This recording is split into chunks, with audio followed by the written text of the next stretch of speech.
بسم اللہ الرحمن الرحیم وصلی اللہ علی النبی الکریم رب اشرح لی صدری ویسر لی امری واحلل عقدۃ من لسانی یفقہوا قولی۔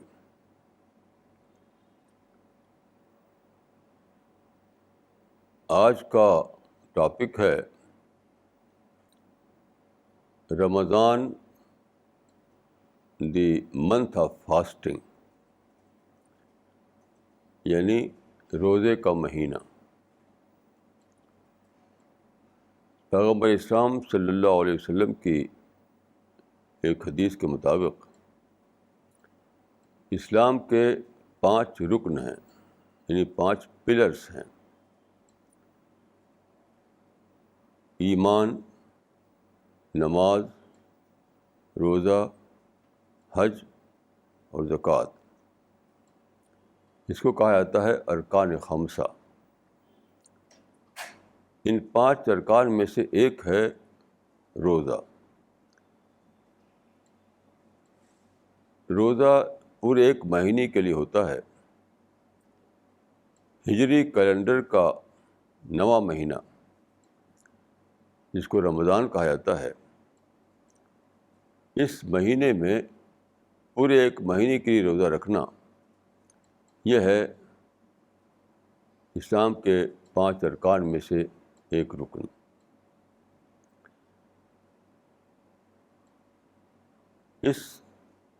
اردو میں اس کو روزہ کہتے ہیں، انگریزی میں فاسٹنگ کہتے ہیں، عربک میں اس کو صوم کہا جاتا ہے۔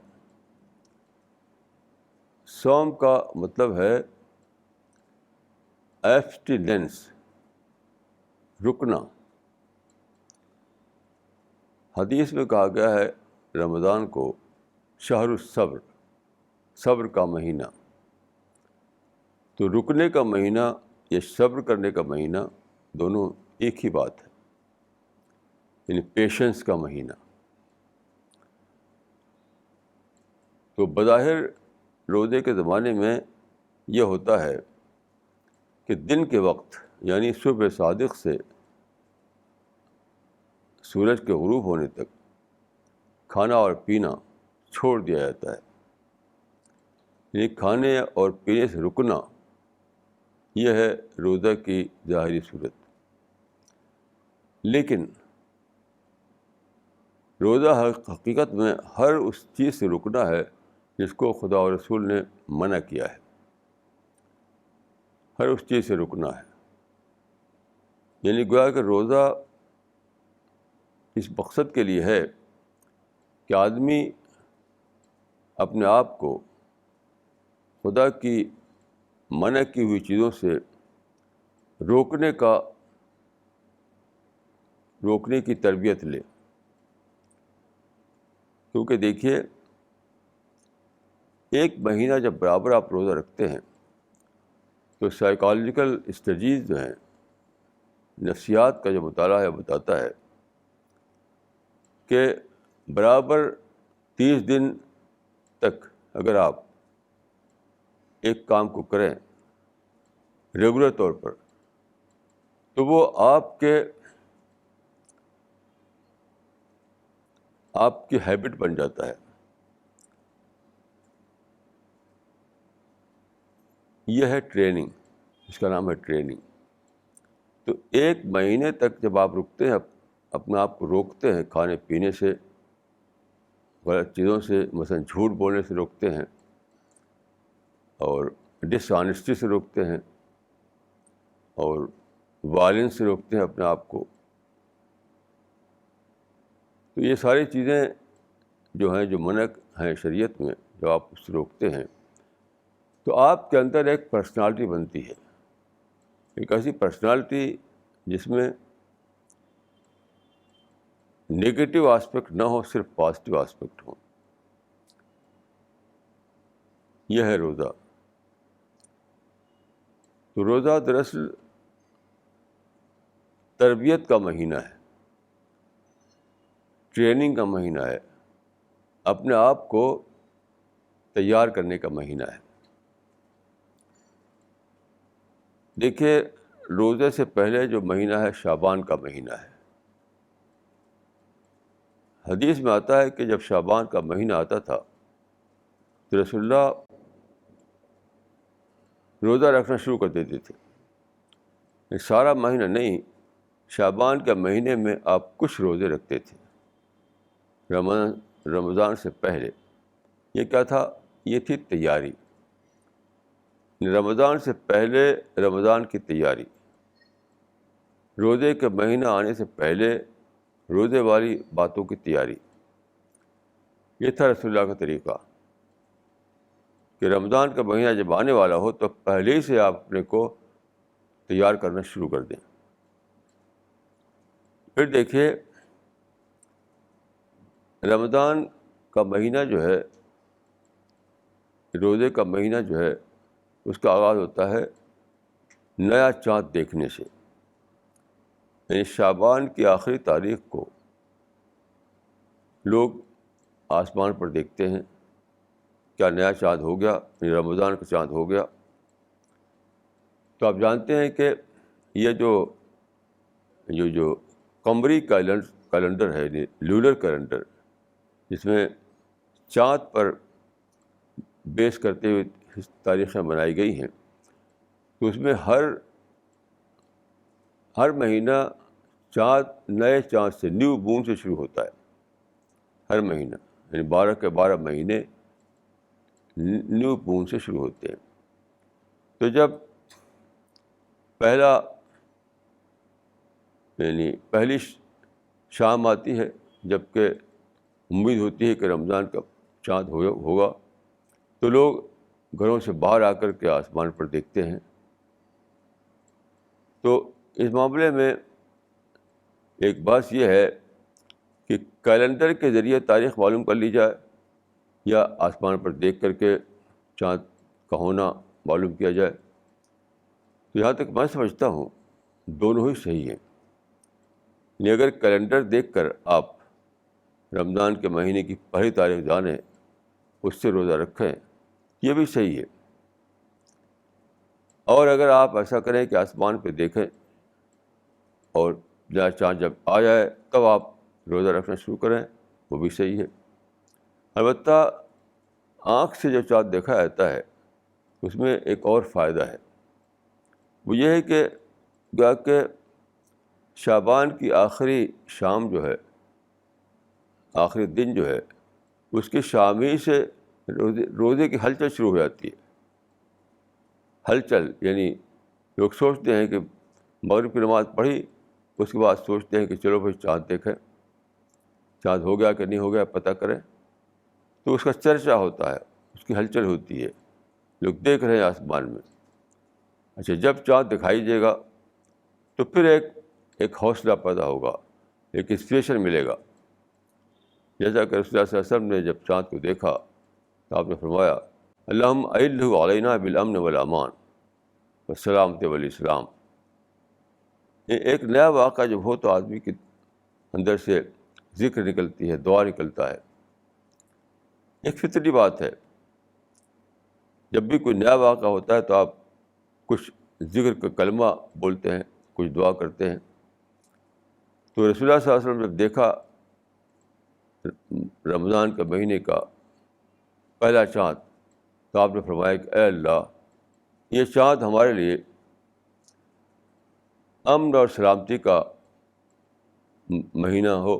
یہ چاند جو نکلا ہے رمضان کے شروع میں، تو یہ ہمارے مہینے کو امن اور سلامتی کا مہینہ بنا دے، اسلام کا مہینہ بنا دے. تو یہ ایک دعا جو ہے، اگر آپ کمرے میں بیٹھے رہیں صرف کیلنڈر دیکھ کر کے اگلے دن روزہ شروع کریں، تو یہ سارا ماحول نہیں بنتا جس میں آپ دعائیں کریں، جس میں ہلچل پیدا ہو. تو میں سمجھتا ہوں کہ کیلنڈر کے ذریعے روزہ رکھنا یا عید کرنا صحیح ہے، لیکن چاند دیکھ کر کرنے میں ایک مزید فائدہ حاصل ہوتا ہے. دیکھیے قرآن میں سورہ بقرہ میں روزے کے احکام آئے ہیں. وہاں فرمایا کہ شہر رمضان الذی انزل فیہ القرآن، ہدی للناس وبینات من الہدی والفرقان فمن شہد منکم الشہر فلیصم. رمضان کا مہینہ جو ہے اسی میں قرآن اترا تھا رسول اللہ صلی اللہ علیہ وسلم پر. اترنا شروع ہوا تھا. رمضان کے مہینے میں قرآن اترنا شروع ہوا. تو اسی مہینے کو اللہ تعالیٰ نے روزے کا مہینہ بنا دیا. کیوں؟ اس لیے کہ اللہ تعالیٰ کو مقصود تھا کہ ایک مہینے میں خاص طور پر قرآن کو پڑھا جائے. تو سب سے اچھا یہ ہے کہ جس زمانے میں روزہ رکھنا ہے اس زمانے لوگ قرآن کو پڑھیں. چنانچہ رمضان میں خاص اہتمام کیا جاتا ہے روزہ پورے رمضان میں کہ قرآن کو پڑھتے ہیں لوگ, قرآن کی تلاوت کرتے ہیں لوگ, اور تراویح پڑھی جاتی ہے. تو مختلف طریقے سے قرآن کا خاص طور پر اہتمام کیا جاتا ہے. تو یہ اہتمام کا معنی نہیں کہ صرف تلاوت لفظی طور پر دہرانا نہیں, اس کا تدبر, قرآن پر غور و فکر, قرآن سے نصیحت لینا, یہ سب باتیں. تو رمضان کا پہلا فائدہ یہ ہونا چاہیے کہ لوگ زیادہ سے زیادہ قرآن کو پڑھیں, زیادہ زیادہ قرآن پر غور کریں, نمازوں کے اندر, نمازوں کے باہر, اور زیادہ زیادہ قرآن سے زیادہ سے زیادہ نصیحت لیں. یہ ہے رمضان کے مہینے میں خاص عمل. پھر آپ نے دن بھر روزہ رکھا تو اس سے پہلے سحری کی جاتی ہے. سحری کے بارے میں یہ ہے کہ جس کو ہم کہتے ہیں صبح صادق, یعنی مارننگ ٹو لائٹ. تو صبح صادق سے پہلے کھانا ختم کر دیا جائے, کیونکہ صبح صادق سے روزہ شروع ہو جاتا ہے. دیکھیں سحری کے بارے میں حدیث میں آتا ہے کہ سحری آپ کھا رہے ہیں اور اذان ہو گئی, اعلان ہو گیا کہ صبح صادق ہو گئی, تو اس وقت اگر آپ ابھی کھانا ختم نہیں کر چکے ہیں, مطلب آپ پانی کا گلاس لیے ہوئے ہیں اور اذان کی آواز آنے لگی, تو پانی پی لیجیے. اس کے معنی ہے کہ اسلام میں جو عبادتیں ہیں اس میں بالکل ٹیکنیکل قسم کی حد بندی نہیں ہے کہ بالکل 5 بج کے 7 منٹ ہوا تو بس ختم. اسلام میں کوئی عبادت ٹیکنیکل ٹائپ کی عبادت نہیں ہے. عام طور پر آپ کو یہی لحاظ کرنا ہے کہ صبح صادق ہو تو آپ کا کھانا ختم ہو جائے.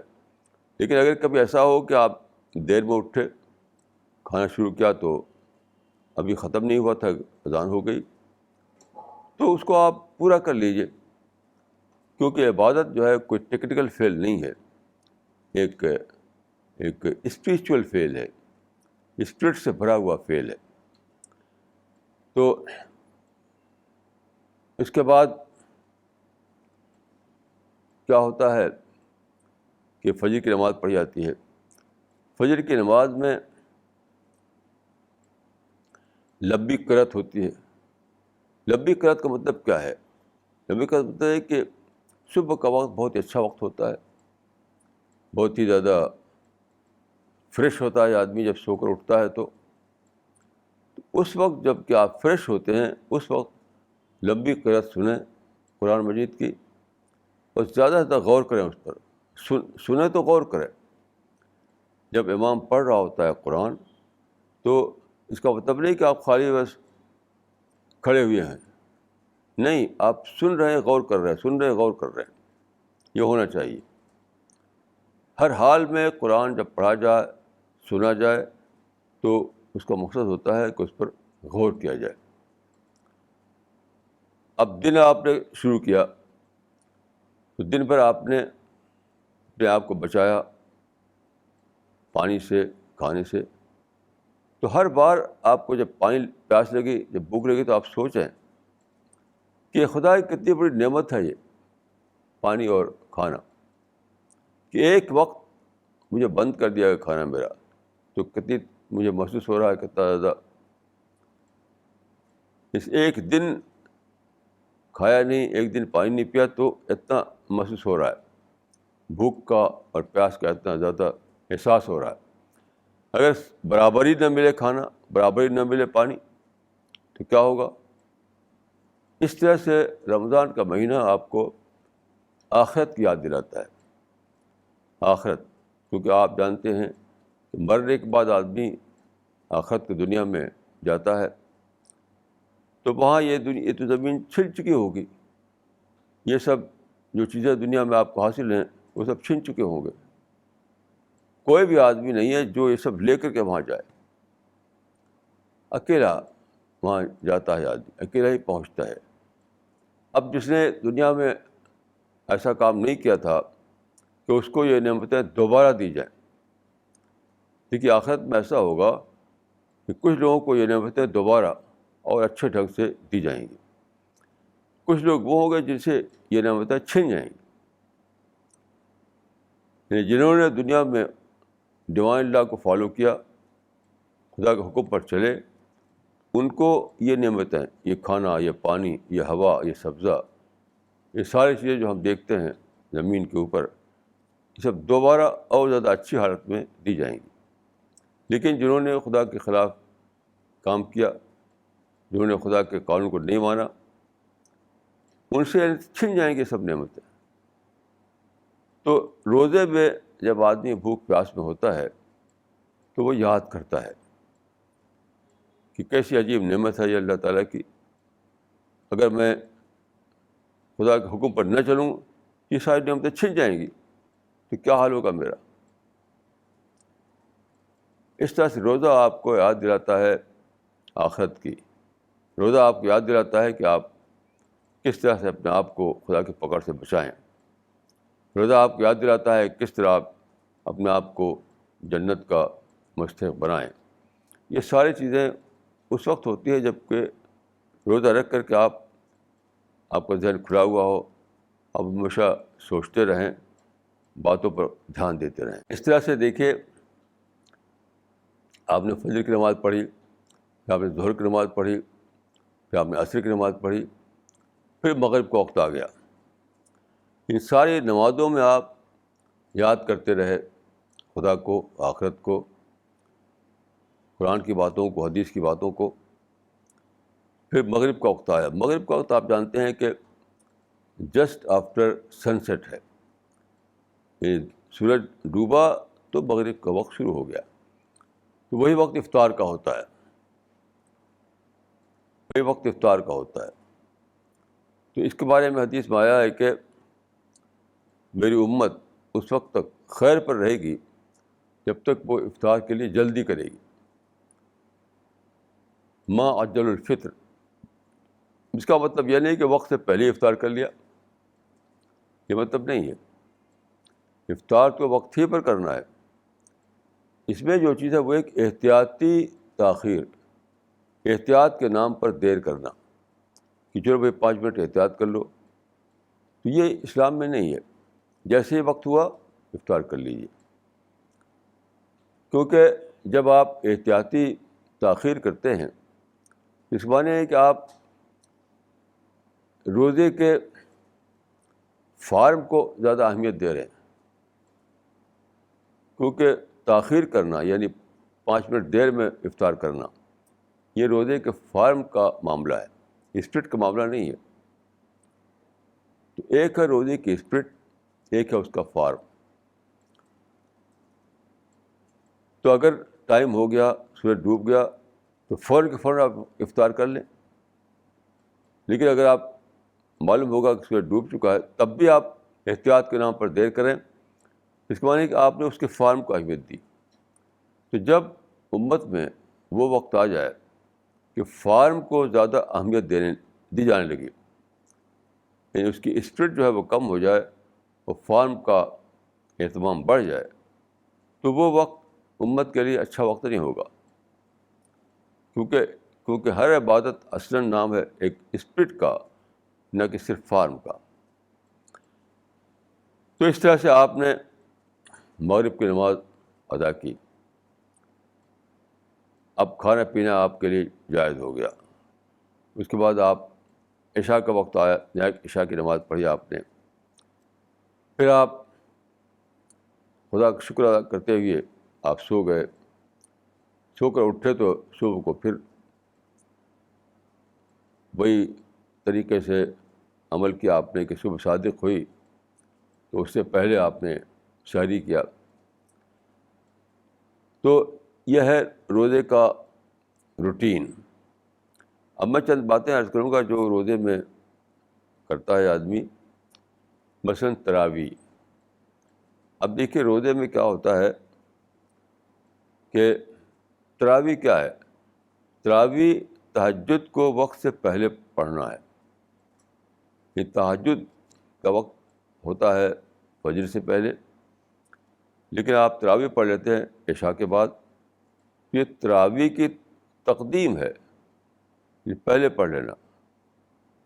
کیوں؟ اس کی وجہ سے یہ ممکن ہو جاتا ہے کہ آپ تراویح کو جماعت کے ساتھ پڑھیں، کانگریگیشنل انداز میں پڑھیں.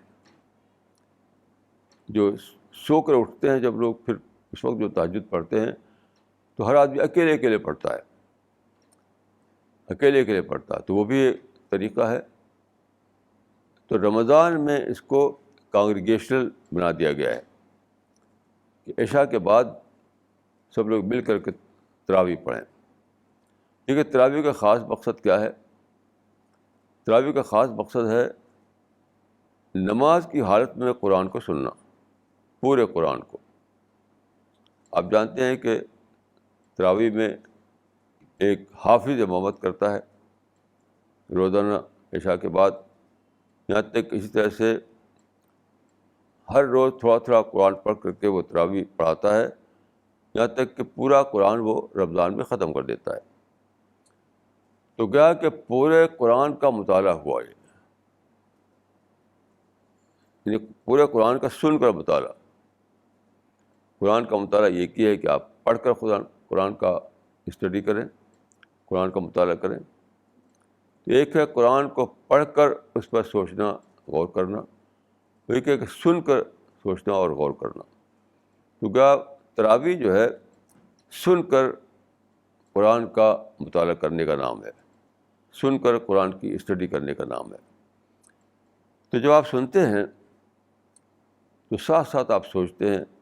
تو ہر آیت میں، قرآن کے ہر حصے میں کچھ نہ کچھ بات بتائی گئی ہے کہ اس طرح رہو، اس طرح سوچو، ایسا تمہارا کریکٹر ہونا چاہیے، ایسا تمہارا بیہیویئر ہونا چاہیے.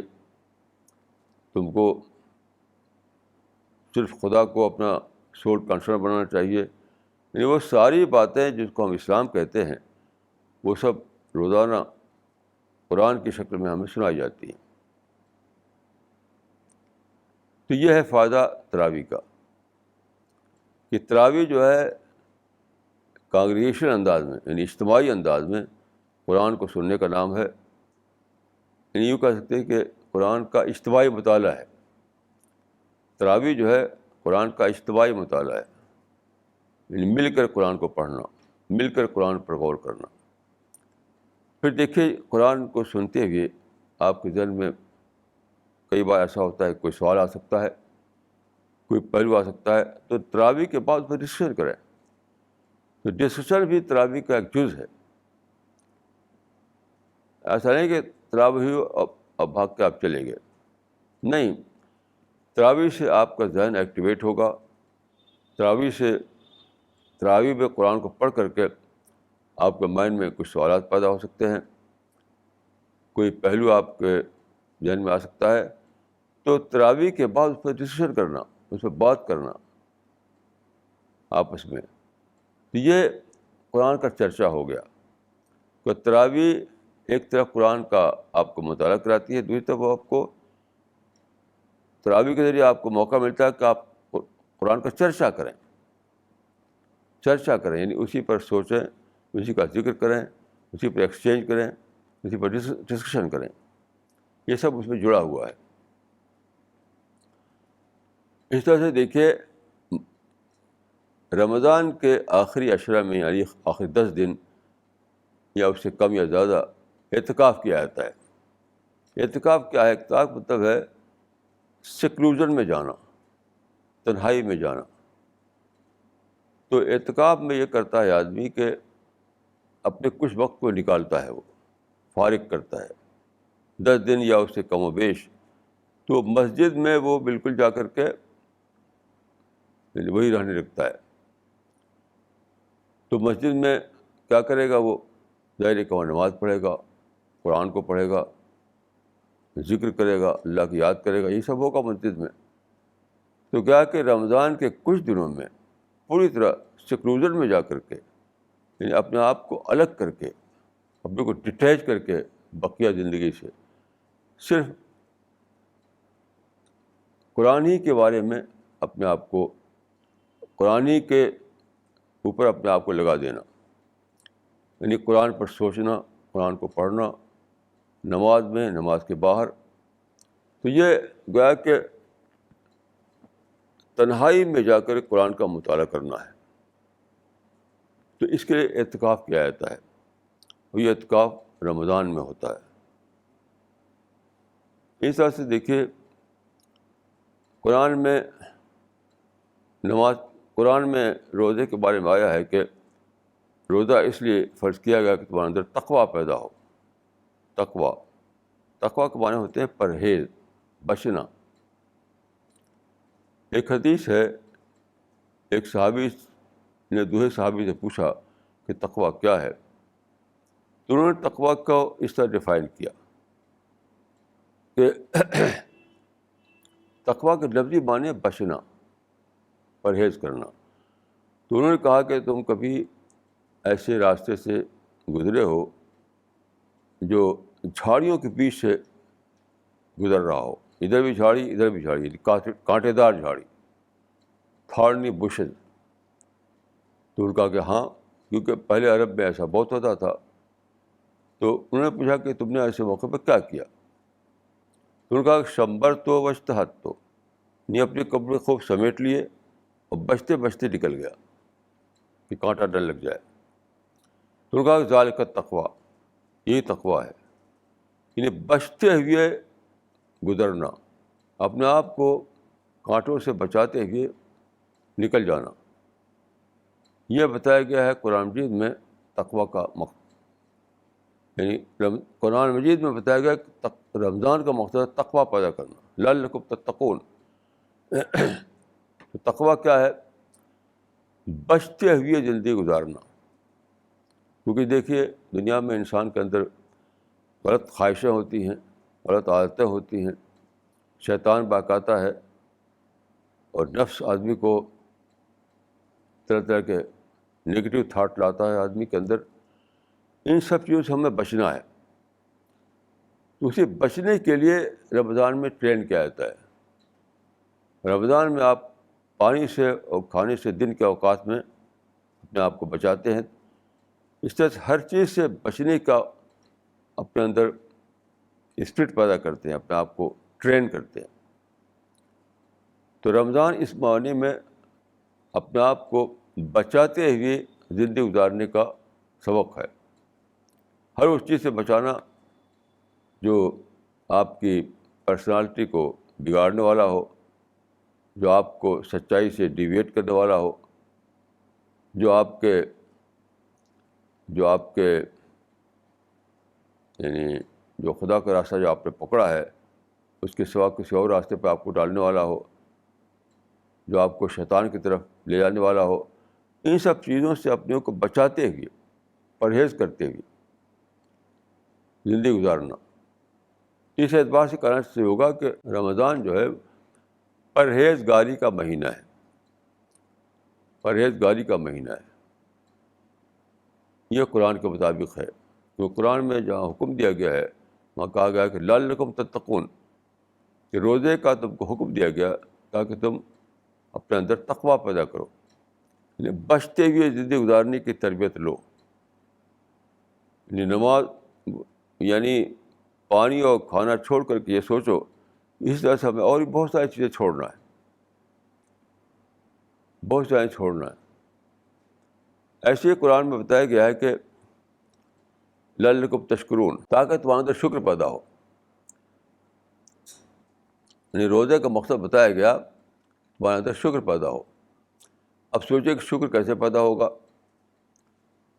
تو شکر اس طرح پیدا ہوگا کہ آپ نے دن بھر پانی نہیں پیا، پیاس لگی پھر بھی نہیں پیا، حلق سوکھ گیا پھر بھی نہیں پیا.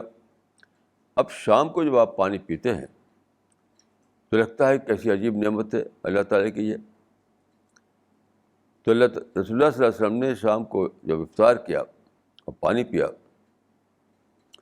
تو آپ نے فرمایا کہ ذهب الظمأ وابتلت العروق، کہ پیاس چلی گئی، پیاس بجھ گئی اور رگیں تر ہو گئی.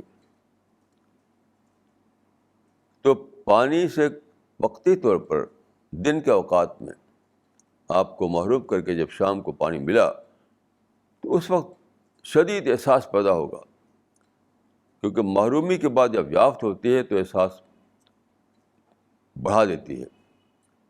جب کوئی چیز کھو جائے اور پھر آپ کو پائیں اس کو، یعنی کھونے کے بعد پانا آدمی کے اندر بہت زیادہ احساس جگاتا ہے. تو اس طرح سے جب آپ کھانا اور پانی دن کے اوقات میں چھوڑ دیتے ہیں، پیاس لگتی ہے، بھوک لگتی ہے، پھر شام کو آپ کھاتے پیتے ہیں تو لگتا ہے کتنی بڑی نعمت ہے. تو نعمت کے احساس کو بڑھانے کے لیے، نعمت کے احساس کو زندہ کرنے کے لیے یہ ہے. نعمت کا احساس جتنا زیادہ ہوگا اتنے زیادہ آپ خدا کے یعنی محبوب بندے بنیں گے. شکر کا مطلب ہوتا ہے اکنالج کرنا، اعتراف کرنا. تو عام حالت میں بھی آپ اعتراف کرتے ہیں کہ خدا یہ سب تیری نعمتیں ہیں، لیکن اس نعمتوں سے وقتی طور پر جب آپ کو محروم کیا جاتا ہے، اس کو چھوڑایا جاتا ہے، اب پھر وہ ملتی ہیں آپ کو، تو زیادہ شدت سے آپ کو احساس ہوتا ہے کہ یہ کتنی بڑی نعمتیں ہیں. تو اس لیے کہا گیا کہ لعلکم تشکرون، کہ روزے میں اس طرح کا کورس اس لیے رکھا گیا تاکہ تمہارے اندر شکر پیدا ہو. حدیث میں آتا ہے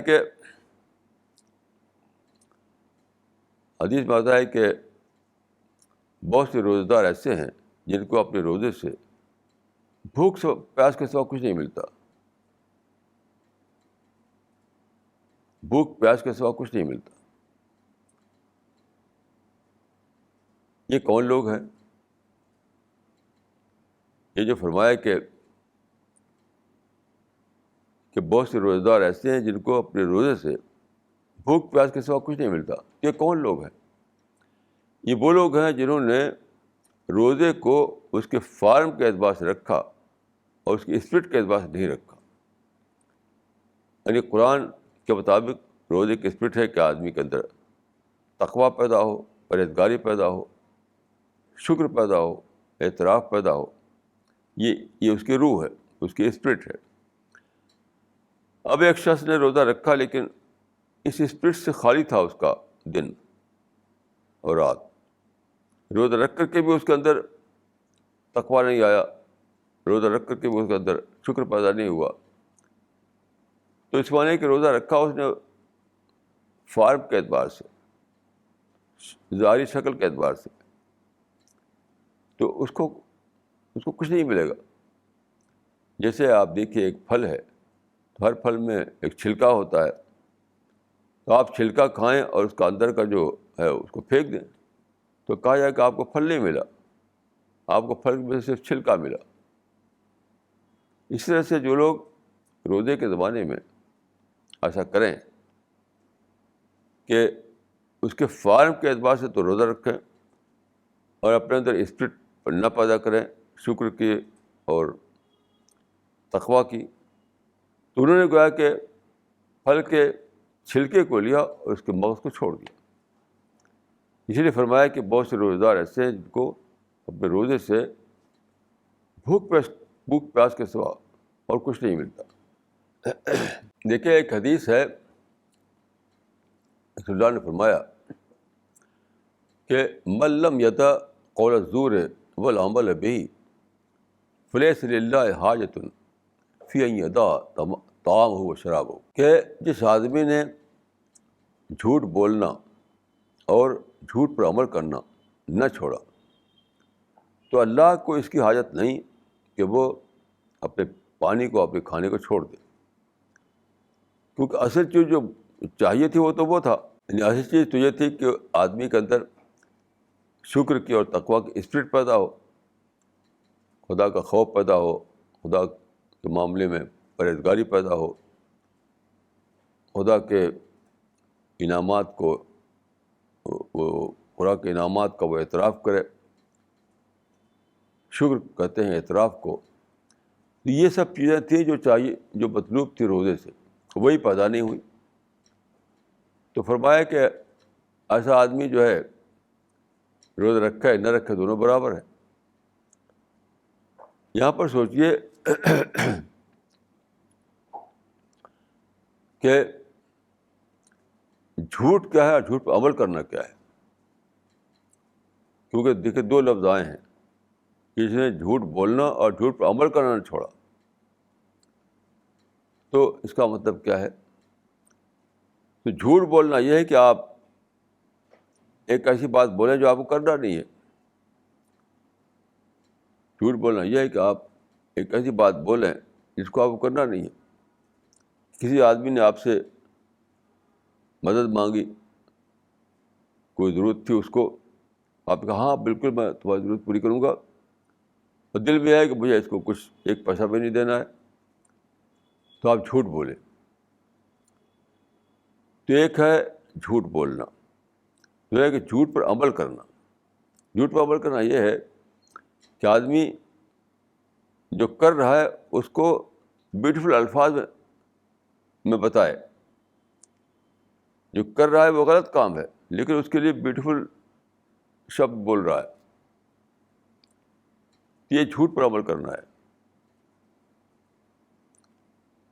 جیسے آپ کسی معاملے کو لے کر پروٹیسٹ کریں اور ڈیمونسٹریشن کریں، سڑکوں پر آ کر کے شورغل کریں، ہنگامہ کریں، اور پھر ٹکراؤ ہو، نفرتیں بڑھیں، تو آپ کہیں کہ ہم تو ہیومن رائٹس کے لیے کام کر رہے ہیں. تو ہیومن رائٹس کا کام کیا ہوا؟ یہ تو نفرت کے لیے کام ہوا. یہ تو لوگوں کے اندر وائلنس پیدا کرنے کا کام ہوا، لوگوں کو اندر ایک دوسرے سے دور کرنے کا کام پر.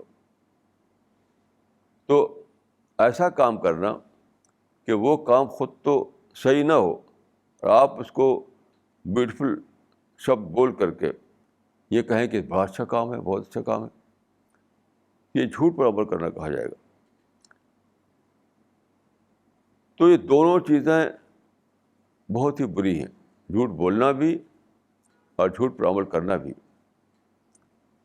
تو جو آدمی ان چیزوں کو نہ چھوڑے اور صرف بھوکا پیاسا رہے تو اس کا روزہ کیا؟ اس کا روزہ کچھ بھی نہیں. تو یہ جاننا چاہیے کہ روزہ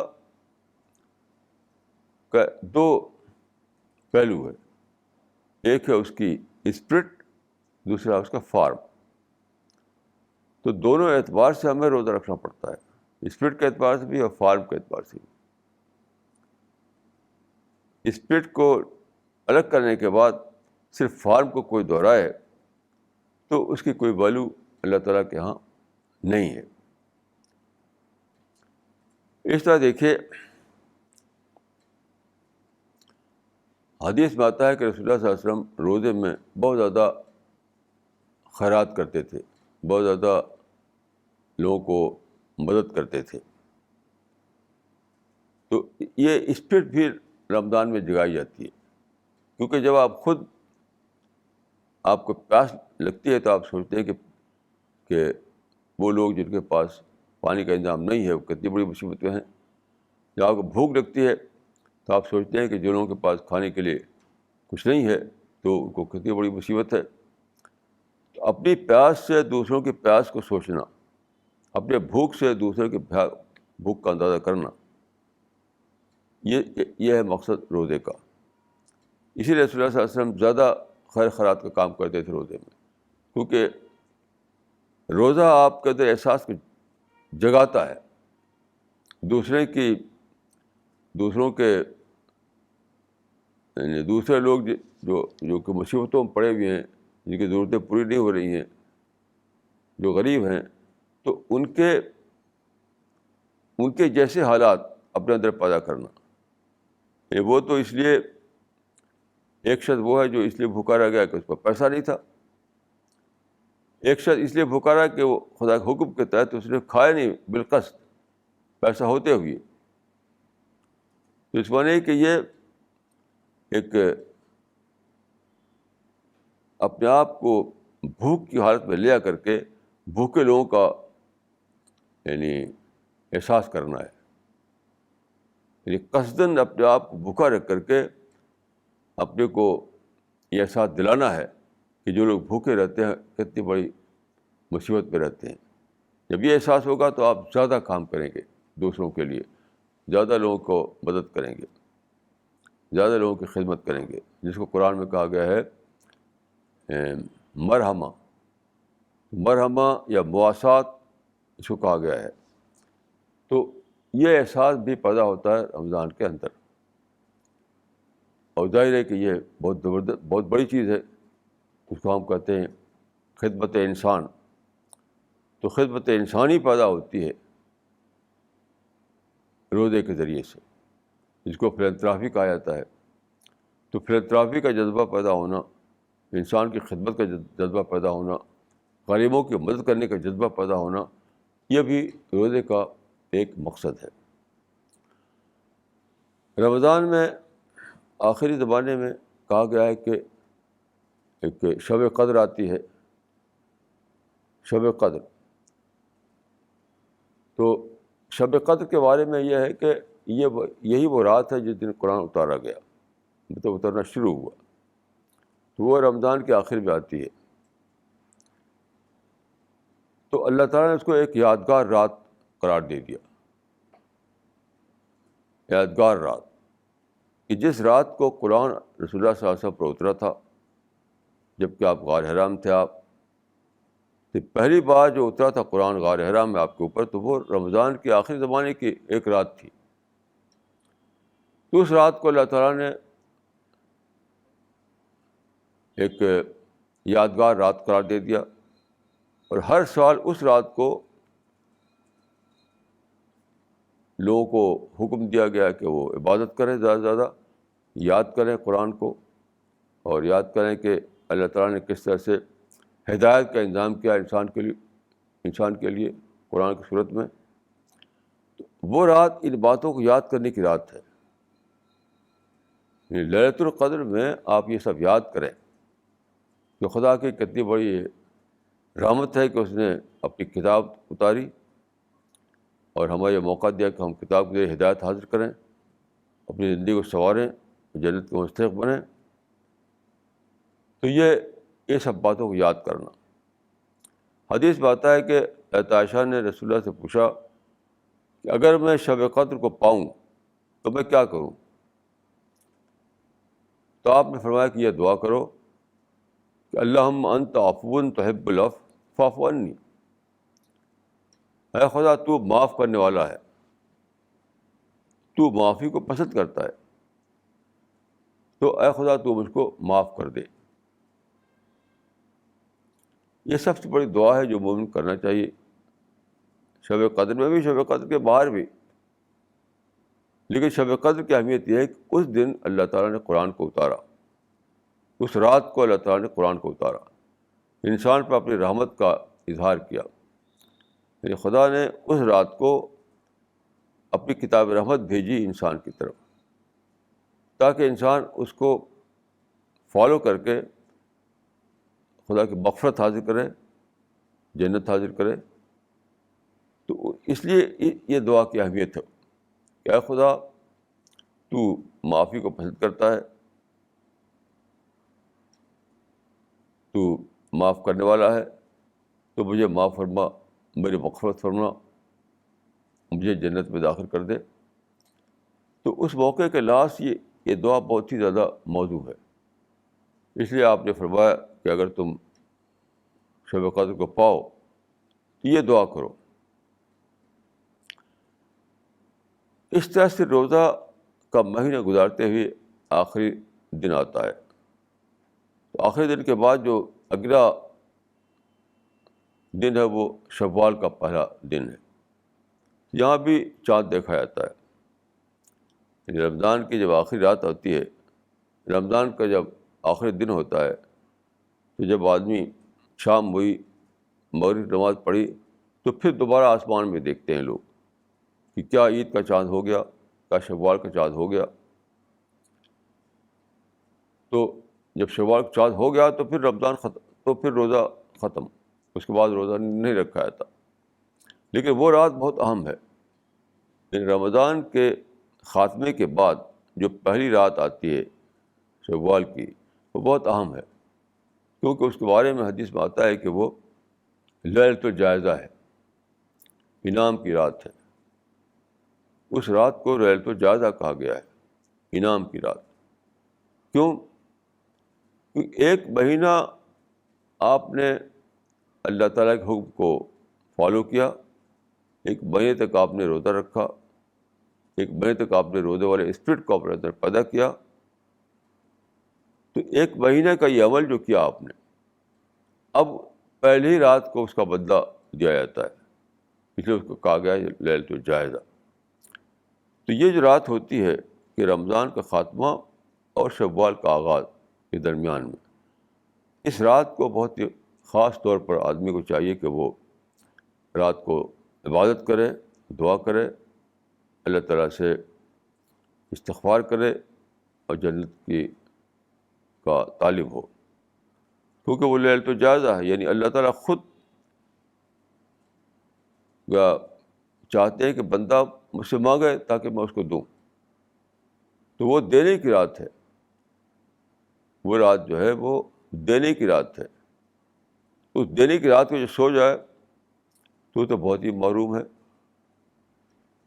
یہ جو دینے کی رات ہے اس رات کو سو جائے بہت محرومی کی بات ہوئی. تو یہ جو رات ہے اس رات کو آدمی کو چاہیے کہ وہ جگے. اکثر لوگ یہ کرتے ہیں کہ رمضان کی راتوں میں تو جاگتے ہیں، لیکن یہ جو پہلے شوال کی رات ہے وہ سو جاتے ہیں. یا اور بھی یہ کرتے ہیں کہ شاپنگ کرتے ہیں عید کے لیے. یہ ساری رات دکانیں کھلی رہتی ہیں، ساری رات لوگ عید کے لیے شاپنگ کرتے رہتے ہیں. یہ تو بہت ہی غلط بات ہے. جس رات کے بارے میں فرمایا رسول اللہ نے کہ لیلۃ الجائزہ ہے، یعنی خدا سے مانگنے کی رات، جس رات کو آپ نے بتایا کہ خدا سے اس کا انعام لینے کی رات ہے، خدا سے مانگنے کی رات ہے، اس رات کو آپ خدا کو بھول کر کے آپ شاپنگ سینٹر میں چلے جائیں، بازار میں چلے جائیں، وہاں خریداریاں کریں، تو بہت بڑی محرومی کی بات ہے، بہت زیادہ محرومی کی بات ہے. اچھے سے سمجھ لیجیے کہ یہ رات بہت اہم ہے. جس طرح شب قدر اہم ہے اس طرح سے یہ رات بھی اہم ہے، جس کو لیلۃ الجائزہ کہا گیا ہے. پھر جب آپ رات گزری، صبح ہوئی، تو عید کے دن لوگ نماز کے لیے جاتے ہیں. تو وہ جو نماز کے لیے جانا ہے وہ بھی دعا ہی کا دن ہے. وہ آپ گھر سے نکلے دعا کرتے ہوئے، مسجد میں پہنچے وہاں دعا کر رہے ہیں. یہ سارا جو ہے شامل ہے دعا میں. اکثر لوگ یہ غلطی کرتے ہیں کہ رمضان کے مہینے کو تو استعمال کرتے ہیں قرآن کے لیے اور دعا کے لیے اور ذکر کے لیے، لیکن جیسے ہی رمضان ختم ہوا فوراً وہ شاپنگ اور کھانا پینا، ملنا جلنا اور تفریح کرنا، یہ سب آ جاتا ہے. یہ تو بہت بڑی بھول ہے، کیونکہ یہ تو موقع بہت قیمتی ہوتا ہے، بہت قیمتی ہوتا ہے. یہ شوال کی پہلی رات اور عید کا دن یہ بہت ہی قیمتی موقع ہے، جب کہ آدمی کو چاہیے کہ وہ خدا کی یاد کرے، خدا کا ذکر کرے، وہ اللہ تعالیٰ سے دعائیں کرے، خدا کی طرف رجوع ہو. تو یہ تو بہت ہی بڑی چیز ہے. تو یہ ہے رمضان اور یہ ہے رمضان کے بعد آنے والی عید. تو دونوں ایک دوسرے سے جڑے ہوئے ہیں. رمضان اور عید دونوں ایک دوسرے سے جڑے ہوئے ہیں. اس وجہ کہ رمضان اس بات کی علامت ہے کہ دنیا کی جو زندگی ہماری ہے، دنیا میں ہمارے پابندیاں ہیں. آپ جانتے ہیں کہ عید آئی تو پابندی ختم. مہینے بھر پابندی تھی کہ پیو نہیں، کھاؤ نہیں، لیکن جیسے ہی رمضان ختم ہوا اور عید آئی تو ساری پابندی ختم. تو یہ میں سمجھتا ہوں کہ دونوں اپنی اپنی جگہ پر دو بہت بڑے چیز کے ریمائنڈر ہیں. رمضان کا مہینہ ہمیں یاد دلاتا ہے کہ دنیا میں ہمیں روزہ دار زندگی گزارنا ہے، یعنی اپنی خواہشوں پر پابندی لگانا ہے، اپنے آپ کو کنٹرول کرنا ہے اور اپنے آپ کو ایک ڈسپلن میں گزارنا ہے. لیکن آخرت جو ہے وہاں پر جب ہم پہنچیں گے تو وہ لوگ جنہوں نے صحیح کام کیا، جو اللہ کے محبوب بندے ٹھہرے، تو ساری پابندیاں ختم. وہاں راحت ہے، وہاں آرام ہے، وہاں کھانا ہے، وہاں پینا ہے، وہاں ملنا ہے، وہاں جلنا ہے، سب کچھ ہے. تو اس اعتبار سے اگر دیکھیے تو دونوں میں بہت بڑا بڑا پیغام ہے. رمضان میں یہ پیغام ہے کہ دنیا کی زندگی پابند زندگی ہے، ڈسپلن کی زندگی ہے، کنٹرول کی زندگی ہے. لیکن وہ زندگی بہت لمبی نہیں ہے. 30 دن میں سب کچھ پورا ہو جاتا ہے. یہ 30 دن کے لیے اپنے آپ کو پابند زندگی میں ڈالو، 30 دن کے لیے اپنے آپ کو ایک ڈسپلن میں ڈالو، پھر اس کو تمہارے ابدی طور پر آزادی ہے، ہمیشہ کے لیے آزادی ہے. تو آخرت کا جو معاملہ ہے اس کی علامت ہے عید کا دن، اور دنیا کا جو معاملہ ہے اس کی علامت ہے روزے کا مہینہ. یہ بہت زیادہ اہم بات ہے اور اس کو بہت زیادہ سوچنا چاہیے. یاد رکھیے، سوچنا خود ایک عبادت ہے. کسی بھی چیز پہ سوچتے ہیں تبھی آپ اس کے اندر چھپی ہوئی باتوں کو پکڑ پاتے ہیں. نہ سوچا تو کچھ بھی سمجھ میں نہیں آئے گا، چاہے روزہ ہو یا دوسری عبادتیں ہوں. تو ہر چیز پہ سوچنا ہے، ہر چیز پہ سوچنا ہے. جیسے ایک صحابی تھے تو ان کے بارے میں کسی نے پوچھا ان کی اہلیہ سے ان کی خاص عبادت کیا تھی. انہوں نے کہا کہ التفکر والاعتبار، سوچنا سوچنا سوچنا. تو عبادت جو ہے وہ اس کا سب سے بڑا جو ہے سوچنا، کیونکہ جب آپ سوچتے ہیں تبھی آپ اس کی اسپرٹ کو پاتے ہیں. جب آپ سوچتے ہیں تبھی آپ اس کے اندر جو گہرے معنی ہے اس کو پاتے ہیں. جب آپ سوچتے ہیں تبھی آپ اس کی حقیقت تک پہنچ پاتے ہیں. نہ سوچا تو صرف فارم آپ کے سم آئے گا، نہ سوچتا تو اس کا ایک رسمی حصہ، فارم والا حصہ آپ کے جاننے میں آئے گا. تو سوچنے سے آپ اس کی اسپرٹ کو دریافت کر لیتے ہیں جو اصل ہے. نہ سوچنے سے آپ صرف اس کے فارم تک پہنچ پاتے ہیں، بس اس سے آگے اور کچھ نہیں. تو یہ بہت ہی ضروری ہے اس کو جاننا.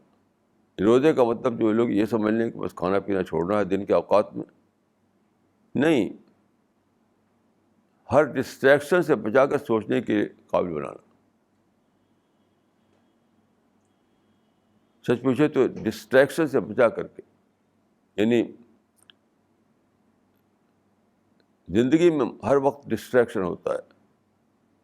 اس سے آپ کو یعنی آپ راستے سے ہٹ جاتے ہیں. یعنی خدا کو آپ کو سول کنسرن بنانا ہے، خدائی کو اپنی سوچ کا محور بنانا ہے، خدا کے اوپر غور و فکر کرتے رہنا ہے. لیکن مختلف اوقات میں جو باتیں ہوتی رہتی ہیں اس سے آپ ڈسٹریکٹ ہو جاتے ہیں.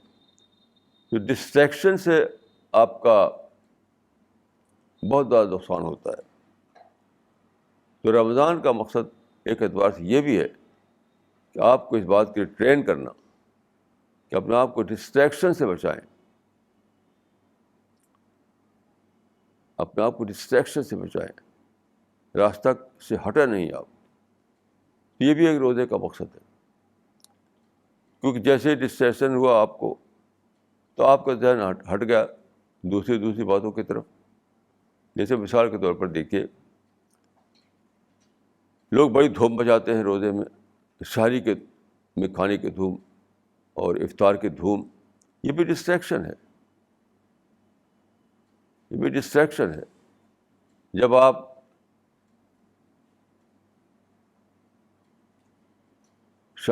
لذیذ کھانے کو اہمیت دینے لگیں، لذیذ کھانے تیار کریں، لذیذ کھانے سے سحری کریں، لذیذ کھانے سے افطار کریں، یہ آپ کا یعنی شوق ہو جائے، تو یہ تو ڈسٹریکشن ہوا. کسی شاعر نے کہا ہے کہ تن پروری خلق فضوش ریاضت، جد گرمی افطار ندارت رمضان ہیج. کہ رمضان کا مقصد تو یہ تھا کہ لوگ کانسنٹریٹ کریں خدا کی یاد پر، لیکن لوگوں کا حال کیا ہوا کہ لذیذ کھانوں کی طرف دوڑنے لگے. روزے کا مقصد یہ تھا کہ لوگ اپنے آپ کو کانسنٹریٹ کر کے، اپنے آپ کو دوسری چیزوں سے ہٹا کر کے خدا کی یاد کو سوچیں، قرآن کو پڑھیں. لیکن لذیذ کھانوں کے شوق میں ڈسٹریکشن ہو گیا، اسی طرح توجہ چلی گئی. یہ تو روزے کے اسپرٹ کو کل کرنا ہے. تو میں سمجھتا ہوں کہ یہ بہت ضروری ہے جاننا اس بات کا کہ روزے کے مہینے میں سادہ زندگی ہونی چاہیے. سادہ زندگی، سادہ کھانا، سادہ خوراک. جو لوگ سادہ خوراک پر عادی نہ ہو تو ان کا روزہ تو بیکار ہی ہوگا. میں سمجھتا ہوں کہ روزے کا انٹیگرل پارٹ ہے سمپل فوڈ، سادہ کھانا. کبھی بھی ممکن نہیں ہے کہ لذیذ کھانے کھا کر کے آپ روزے کی اسپرٹ کو پائیں اور روزے کا ثواب آپ کو ملے. یہی تو اصل مقصد ہے کہ کھانے کے شوق کو ہٹانا، لذیذ کھانے سے آپ کی طبیعت کو ہٹانا، بس اتنا ہی کھانا جو آپ کی صحت باقی رہے. تو سمپل کھانا جو ہے وہ میں سمجھتا ہوں کہ روزے کا بہت ہی ضروری حصہ ہے.